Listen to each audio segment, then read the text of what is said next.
નથી કુનાલ, કારણ કે જે અત્યારે ઓવરઓલ એક ટ્રેડ વોરની અસર જોઈ રહ્યા છે, તો એક રૂપિયા માટે વ્યૂ લઈએ, કારણ કે જે ડોલરની સામે નબળો આજે ઓપનિંગ 50 પૈસાની નરમાશ સાથેની શરૂઆત બતાવી છે, અત્યારે 85.62 પર, અને આ સપ્તાહ ઘણું મહત્વનું, કારણ કે મોનેટરી પોલિસી જે એની જાહેરાત આરબીઆઈ દ્વારા કરવામાં આવશે. કુનાલ, કઈ રીતે રૂપિયા માટે એક વ્યૂ રાખી રહ્યા છો? તો સૌથી પહેલા આપણે જે ડોલર ઇન્ડેક્સની વાત કરીએ તો ડોલર ઇન્ડેક્સ ખાસો સારો બાઉન્સ આપણે ડોલર ઇન્ડેક્સમાં જોયો. 103ના આસપાસ હમણાં ટ્રેડ કરે છે અને ઓલમોસ્ટ 101ના આસપાસ એક લો બનાવેલ હતું અને ત્યાંથી બાઉન્સ કર્યું. તો ડોલર ઇન્ડેક્સમાં એક 100.70 ટેકનિકલ સપોર્ટ પણ રહે છે અને ત્યાંથી આપણે એક્ઝેક્ટલી ઓલમોસ્ટ નિયર ત્યાંથી બાઉન્સ જોયું. ઓવરઓલ આપણે ઓઇલ અને ડોલર સીએનએચની વાત કરીએ તો ઓઇલ તો ચલો આપણા ફેવરમાં છે, કેમ કે $60 પર બેરલના ટ્રેડ કરે છે. પણ જે ડોલર સીએનએચ પેર છે, ચાઇનીઝ યુઆન છે, એ સૌથી મોટું ઇમ્પોર્ટન્સ હવે હોલ્ડ કરશે, કેમ કે જે ચાઇનાને કાઉન્ટર ટેરિફ્સ પાછા નાખ્યા છે યુએસ ઇમ્પોર્ટ્સ પર 34%, એના લીધે આપણે આ ડોલર સીએનએચ જે છે ચાઇનીઝ યુઆન પેરને જોવું પડશે. ઓફશોર યુઆન જે છે હમણાં 7.32ના આસપાસ ટ્રેડ કરે છે અને ડેકેડલ હાઈઝ આપણે 7.37ના આસપાસ હતા. ઇનકેસ ઈ બ્રેક કરે તો રૂપી પર પ્રેશર આવી શકે છે, વિચ મીન્સ ડોલર પાછો ઉપર જઈ શકે છે આઈએનઆરના અગેન્સ્ટ, અને એટલે જ આપણે આ ગેપ અપ ઓપનિંગ પણ જોઈ ડોલર સીએનએચના લીધે, ઓલ્સો બીકોઝ ડોલર ઇન્ડેક્સ પણ ઉપર વધ્યા.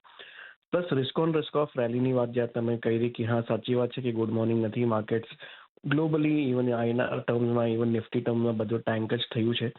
પણ આઈ થિંક એ ઇન્ટ્રીમ રિએક્શન્સ છે, ડેફિનેટલી રિએક્શન થોડુંક રહેશે, વોલેટિલિટી રહેશે. અને યુએસની અગર આપણે વાત કરીએ તો એ લોકોના જે માણસો છે એ લોકો જ ખુશ નથી, કેમ કે ત્યાં એટલે નારા લાગે છે, બધું રિસેશનરી ફિયર્સ લાગે છે ત્યાં. સો દે ધેમસેલ્સ ત્યાં પણ એકદમ હર્ટિંગ સેન્ટિમેન્ટ છે. તો ઓવરઓલ જે સેન્ટિમેન્ટલ ઇમ્પેક્ટ છે એ સારું નથી.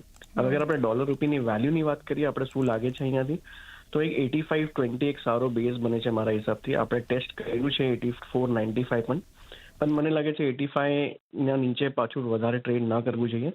આરબીઆઈ પણ આઈ થિંક ઓપોર્ચ્યુનિટીઝ જોશે એફએક્સ રિઝર્વ્સ પાછા વધારવાની, કેમ કે અનસર્ટનિટીઝ કાફી છે આગળ જઈને.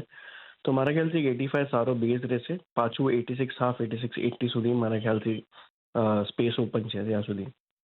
85.20 એક બેઝ અહીંયાથી એક ધ્યાનમાં. કુનાલ, છેલ્લે જે છે એક વ્યૂ લઈએ, કારણ કે આજે તમે ખાસ જોડાયા છો અને આજથી જે એમપીસી બેઠકની એક શરૂઆત થવા જઈ રહી છે, ઘણું મહત્વનું જે છે અર્થતંત્ર માટે, ઇકોનોમી માટે એક ડિસિઝન રહેવાનું છે. આરબીઆઈ દ્વારા કઈ રીતે નિર્ણય આવશે દરોને લઈને, એની પણ એક ખાસ અસર આપણને આવતી દેખાશે. કઈ રીતે એની પણ અસર જોઈ રહ્યા છો કે કેટલું મહત્વનો રહેશે નિર્ણય? તો સૌથી પહેલા અગર આરબીઆઈ પોલિસીની વાત કરીએ તો જે આપણે ઇન્ફ્લેશન ડેટા હતું સીપીઆઈ 3.61 આવ્યો, તો એક્સ્ટ્રીમલી કમ્ફર્ટેબલ બેન્ડ. જે જીડીપી ડેટા હતું આપણું Q3 FY25નું એ અરાઉન્ડ 5.6%ના આસપાસ આવ્યું અને એના પછી 6.2%ના આસપાસ આવ્યું, જે લેટેસ્ટ ડેટા હતા. પણ જે આપણે વાત કરીએ ગ્રોથની એક્સપેક્ટેશનથી ગ્રોથ ઓછું હતું, તો એક રેટ કટ એક્સપેક્ટેડ છે મારા હિસાબથી આ પોલિસીમાં. Repo cut by 25 basis point હું એક્સપેક્ટ કરું છું અહીંયાથી.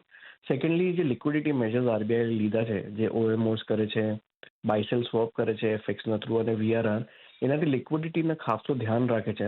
એનાથી એક ક્લેરિટી છે કે આરબીઆઈનો કમ્પ્લીટ ફોકસ ગ્રોથ છે અને લિક્વિડિટી મેનેજ કરવાનો બંને છે એક જોડે.